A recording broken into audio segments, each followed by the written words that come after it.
Tatalon ba tayo?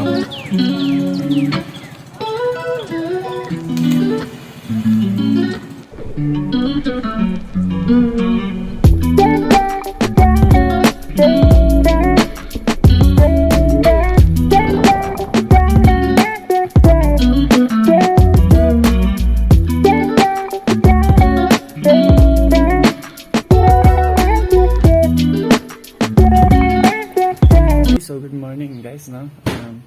Okay, so I think this is the second to the last day of our stay here in the beautiful island, the beautiful paradise, Siargao. So I don't think later where we are going, but I will update you later. Okay, so for now, I just woke up. You wanna see the place where we stayed? So I'm gonna show you just a quick show you around here, a quick room tour, of the villa where we stayed. I'll show you later. Okay, so let's go.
Settings. Okay. Oo. Kaya nga eh. Ano settings? Yung may settings pa na kailangan hinihingi.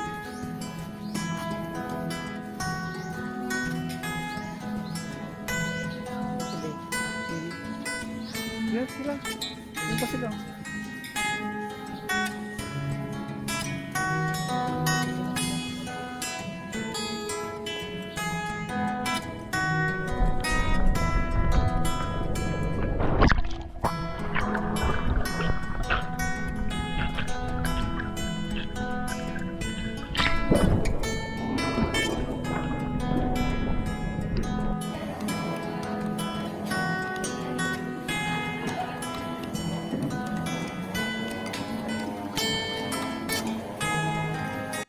Okay, so look at how beautiful the villa is. This is romantic beach villas. Okay, so look at on my back. It's a beautiful pool and a big house there. Where it's also located where the reception area where we can eat our breakfast. And then on my side, there's again a villa, a beachfront villa. Look at here. So this place is also super peaceful. So only a few people. We saw only a few people here. Maybe because of the pandemic. There's still pandemic, and people are not, you know, still don't travel, you know, don't kind of go to places like beaches, like here in Siargao. Uh, Maybe because it's still pandemic.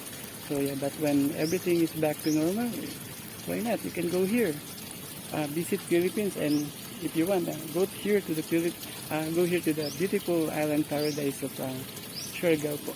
So here, okay, this is where I'm sitting and relaxing, and in front of me is a beautiful beach.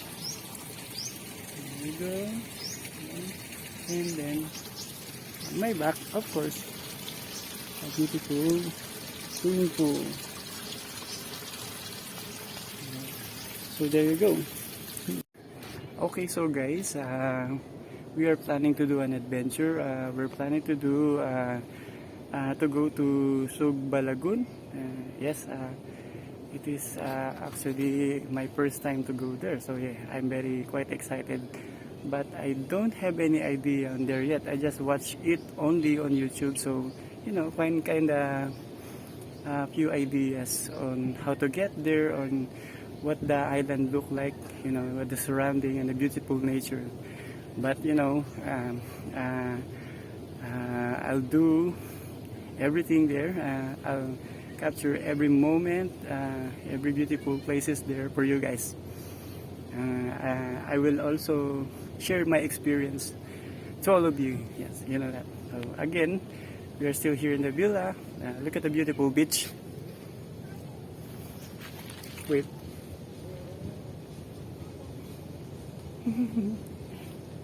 So yeah, it's a very beautiful beach, and look at the villas here. It's so beautiful, so peaceful. By the way, this is a bar. Yes, it's a bar, and of course the island is always full of coconut trees, rich in coconut trees. Yes. So let me show you around. I will just walk from here. See that beautiful beach? A beautiful beach. Woo. So relaxing. You guys should go here in Siargao. Really worth it. Okay, one thing more guys. I'll try to do a full English vlog. Full English speaking here on my vlog. So please bear with me because you know I'm not that good, but I also speak Tagalog because it's our language. So here's Deo. Flex yo. So we're gonna go later to Sugbalagun. I will update you more. I'll show you there. I'll take you there. See you later. Okay, so right now we are riding bicycle as we are on our road. The weather here is a bit rainy. The weather here actually here in Siargao is kind of unpredictable. Sometimes it rains and then sometimes all day is sunny and sometimes the rain will just stop up to like 1 hour and then the sun is always up again. Again, good news here.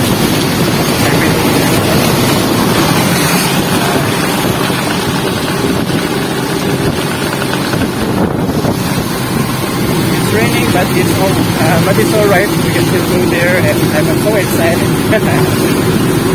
See you later.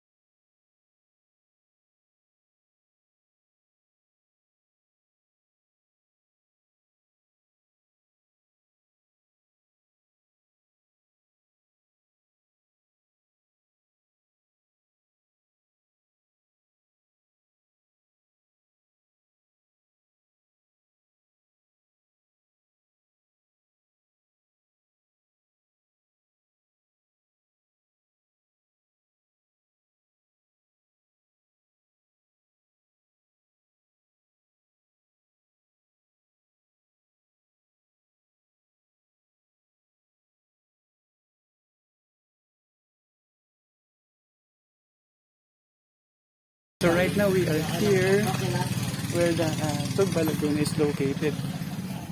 In order to get there, we need to ride a boat. It's they say it's about 30-minute ride to get there, and we need to sign in first and check our temperature. And then, of course, also we need to wear our face mask. So we bought a face mask in order to enter the way to going to Sugba Lagoon. So here is a view going to the Sugba Lagoon. But a 30-minute boat ride first in order to get to the place where Sugba Lagoon is. So I'll update you more.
Okay guys, so finally we are here at the Sugba Lagoon. Grabe, it's so amazing. It's really indeed a paradise. As you can see, the water is kind of like emerald green or light green color or light blue color. I don't know, but it's full of mini islands. It's surrounded by mini islands. And look, the water is super clear, super clean. I'm going there later. I'll show you there. And of course, I'm also going to jump there later. Okay, so I'm walking at this path to show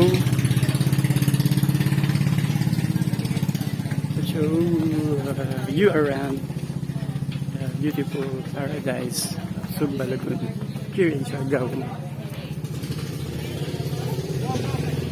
The water is clear.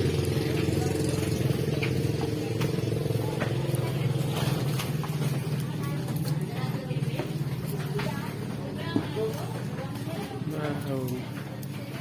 Steep. Okay, let me climb up here. Yes. So this is where they jump. But I'm not jumping because I have my cell phone with me. Wow, really amazing.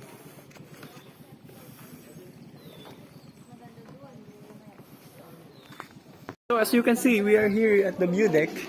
And then this view deck is in the middle of kind of like a mini island, I think. Here, surrounded by trees, mini islands. Right there.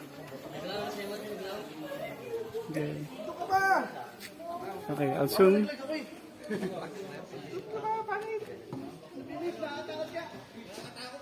Oh, good.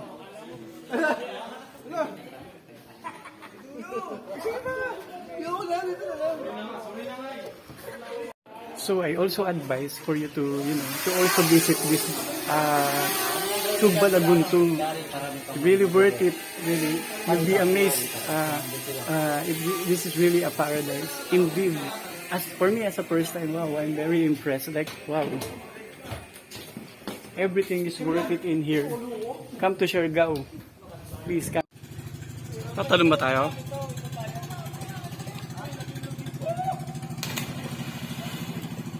Okay, so one thing more is this very cool, amazing paradise, very good, cool place.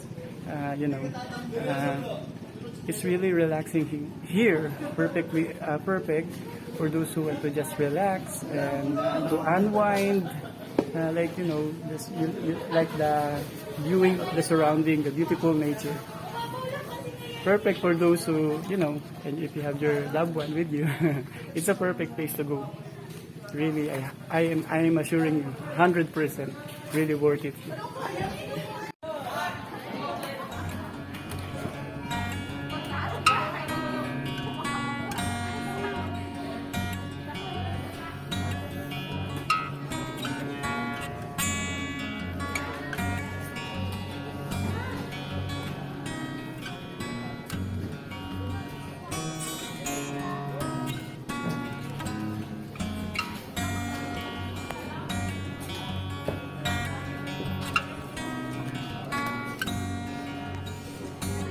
I want to show you how clearly the water is, but I cannot go down there because my phone is not waterproof. But look closer, I can show you how clearly the water is here. See that? It's clear water. Here's the view deck. And then surrounded by beautiful nature.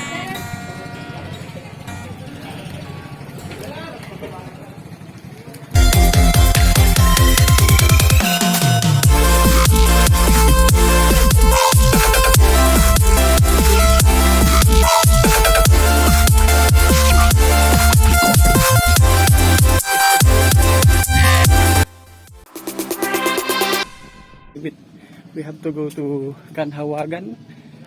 Basta it is also a part of this island here in Lagoon. So again, we got a good view.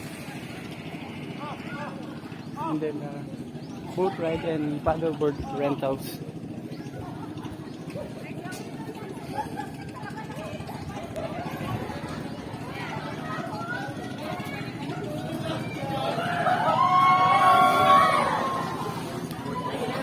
Hello. Thank you.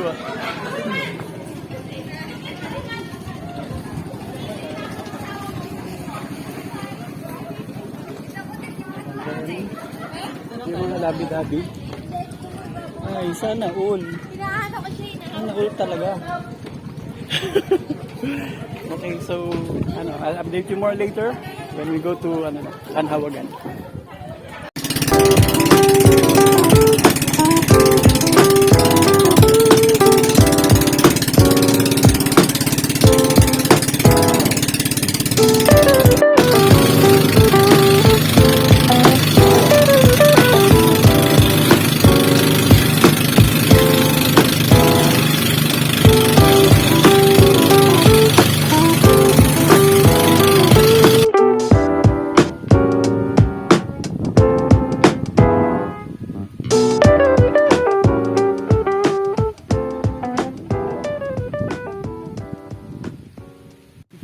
guys, so after our Sugba Lagoon, our boatman sent us here. First, here in Pamumuan Island, because they said that we have to chill here first, relax here first, and rest a bit, of course, after full enjoyment and full of fun that happened in Sugba Lagoon. So, it's just again, the island is, wow, so beautiful, and the fresh air. If you are here, you'll really feel the cool breeze of the fresh air coming from the sea, and then of course because of lots of coconut trees here, it's so breezy. So look around. There you go. And then they said that we have to at least take a chill here before we head to the Kanhawagan or Kanwagan Island. So I don't have any idea yet on what kind of place is that, or what kind of island is that, and what are we, what are we going to see there, right? And then just here, just chilling around. They said that we can just sit here and take a rest. So nature.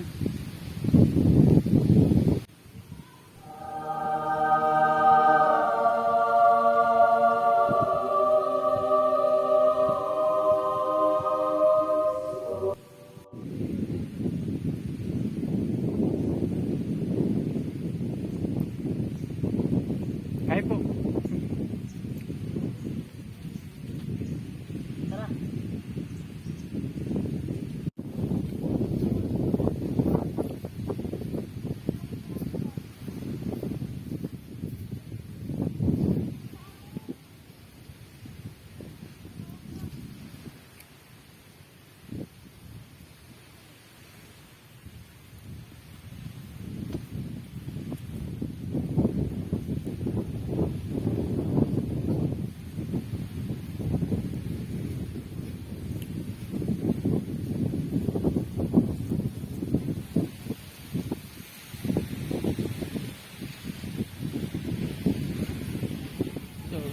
Siargao is a never-ending beautiful sea. Always a beautiful sea. Sobra.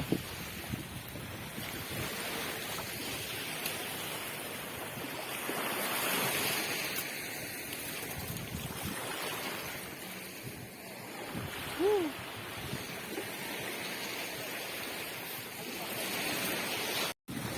We are moving to the next island, and it's called the Kanwagan Island. So, see you there.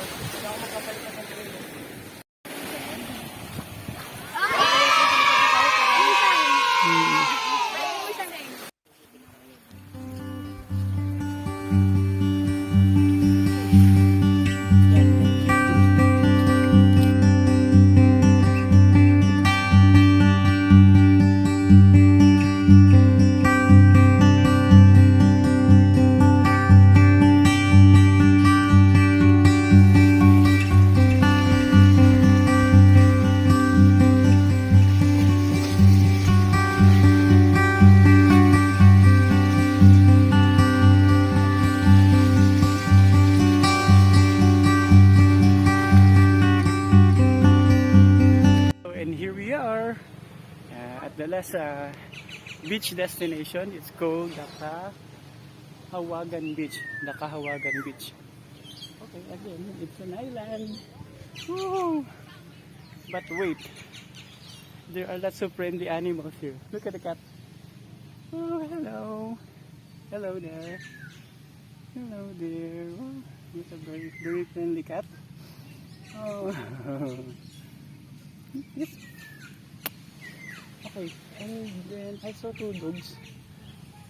Wait. Look at the sand. Look how beautiful the sand is.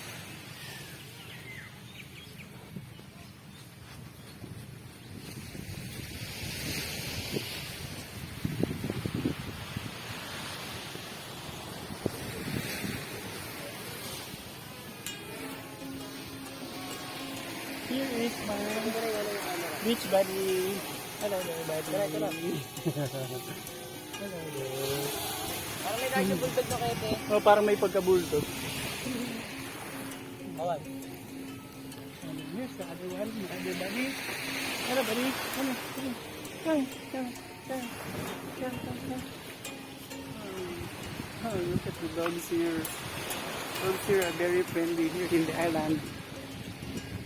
Woo. Kasi sino? Okay, again. Yeah, look at them. Look so Siguro cute. nila, no? Ganun. Siguro mga nalahiyan yung dito, no? Parang ganun. Parang may ano Mga sila. yung mga Amerikano may dalang ano. Oo, ganun. aso. Pwedeng ano, oo.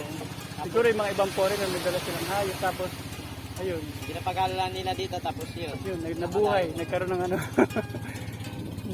So, here in Kahawagan Beach, there's it has a beautiful sandbar. The sandbar that you can walk until there. I think maybe until to cross the island. Let me show you. Because at high tide,